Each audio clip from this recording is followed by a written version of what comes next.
بسم الله الرحمن الرحيم. الرحمن علم القرآن خلق الإنسان علمه البيان. الشمس والقمر بحسبان والنجم والشجر يسجدان. والسماء رفعها ووضع الميزان ألا تطغوا في الميزان وأقيموا الوزن بالقسط ولا تخسروا الميزان. والأرض وضعها للأنام فيها فاكهة والنخل ذات الأكمام والحب ذو العصف والريحان. فبأي آلاء ربكما تكذبان؟ خلق الإنسان من صلصال كالفخار وخلق الجن من مارج من نار. فبأي آلاء ربكما تكذبان؟ رب المشرقين ورب المغربين. فبأي آلاء ربكما تكذبان؟ مرج البحرين يلتقيان بينهما برزخ لا يبغيان. فبأي آلاء ربكما تكذبان؟ يخرج منهما اللؤلؤ والمرجان. فبأي آلاء ربكما تكذبان؟ وله الجوار المنشآت في البحر كالأعلام.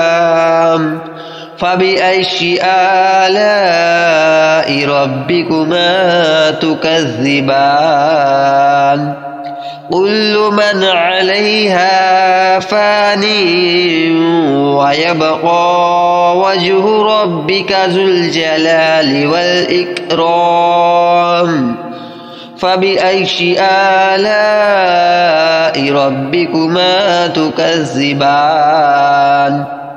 يسأله من في السماوات والأرض كل يوم هو في شأن.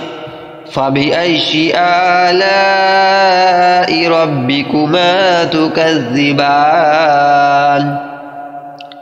سنفرغ لكم أيها الثقلان. فبأي آلاء ربكما تكذبان؟ يا معشر الجن والإنس إن استطعتم أن تنفذوا من أقطار السماوات والأرض فانفذوا لا تنفذون إلا بسلطان. فبأي آلاء ربكما تكذبان؟ يرسل عليكما شواظ من نار ونحاس فلا تنتصران. فبأي آلاء ربكما تكذبان؟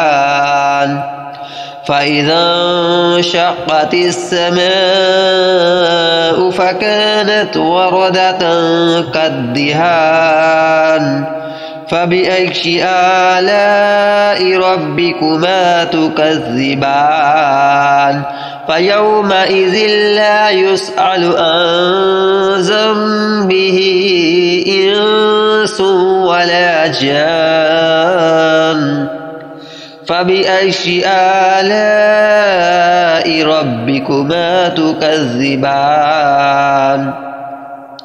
يعرف المجرمون بسيماهم فيؤخذ بالنواصي والأقدام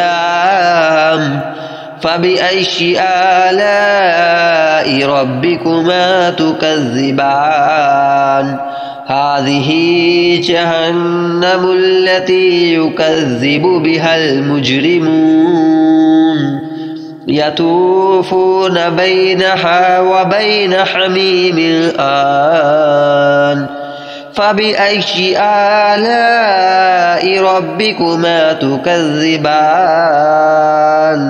ولمن خاف مقام ربه جنتان فبأي آلاء ربكما تكذبان ذواتا أفنان فبأي آلاء ربكما تكذبان فيهما عينان تجريان فبأي آلاء ربكما تكذبان فيهما من كل فاكهة زوجان فبأي آلاء ربكما تكذبان متكئين على فرش بطائنها من استبرق وجنى الجنتين دان فبأي آلاء ربكما تكذبان فيهن قاصرات الطرف لم يطمثهن إنس قبلهم ولا جان فبأي آلاء ربكما تكذبان كأنهن الياقوت والمرجان فبأي آلاء ربكما تكذبان هل جزاء الإحسان إلا الإحسان فبأي آلاء ربكما تكذبان ومن دونهما جنتان فبأي آلاء ربكما تكذبان مدهامتان فبأي آلاء ربكما تكذبان فيهما عينان نضاختان فبأي آلاء ربكما تكذبان فيهما فاكهة ونخل ورمان فبأي آلاء ربكما تكذبان فيهن خيرات حسان فبأي آلاء ربكما تكذبان حور مقصورات في الخيام فبأي آلاء ربكما تكذبان لم يطمثهن إنس قبلهم ولا جان فبأي آلاء ربكما تكذبان متكئين على رفرف خضر وعبقري حسان فبأي آلاء ربكما تكذبان تبارك اسم ربك ذي الجلال والإكرام. صدق الله العظيم.